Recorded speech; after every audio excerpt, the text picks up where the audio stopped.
دمے کا مریض روزے کی حالت میں کیا کرے؟ چنانچہ دمے کے مریض کے لیے روزے کے دوران انہیلر یا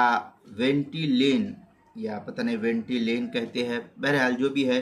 تو جو انہیلر وغیرہ یا اس قسم کی قبیل کی جو چیزیں ہوتی ہے، تو انہیلر وغیرہ یا وینٹولین وغیرہ شاید ہوتا ہے یہ، یا کوئی ایسی چیز ہے جو میں برابر نہیں سمجھ پا رہا ہوں، تو جو لوگ اس کو جانتے ہیں تو وہ اس کا میں مسئلہ بتلا رہا ہوں۔ عام طور پر انہیلر کے لفظ سے اس کو جو ہے تعبیر کیا جاتا ہے۔ تو انہیلر کے لینے سے روزہ فاسد ہو جائے گا، کیونکہ اس میں لکوڈ دوائی ہوتی ہے، ڈراپ جس کو ہم کہتے ہیں، تو لکوڈ وغیرہ دوائی ہوتی ہے جو پمپ کرنے کی صورت میں اندر جاتی ہے، جو ایک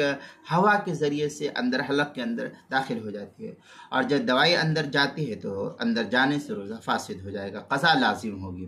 اس لیے ایسے افراد جب تک وینٹولین کے استعمال کے بغیر روزہ نہیں رکھ سکتے، بغیر انہیلر کے استعمال روزہ نہیں رکھ سکتے، وہ روزہ نہ رکھے اس وقت تک۔ جب اس کے بغیر روزہ رکھنا ممکن ہو، صحت ہو جائے اللہ کی طرف سے، تو پھر روزہ رکھے، اور جو روزہ چھوٹ گیا ہے اور روزوں کی صرف قضا کر لے، ایسے شخص پر اس روزے کی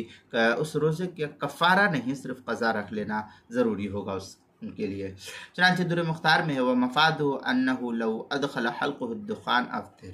ای دخان کانا ولو عودن او امبرن۔ اس طریقے کے الفاظ جو در مختار ما شامی جلد نمبر 2 صفحہ نمبر 395 جو HM سعید کراچی پاکستان کا چھپا ہوا نسخہ اس کے اندر۔ اسی طریقے سے روزے کے مسائل کا انسائکلوپیڈیا حروف تہجید دال عنوان ہے دمہ، صفحہ نمبر 85 پر جو ہے اس کو نقل کیا گیا ہے۔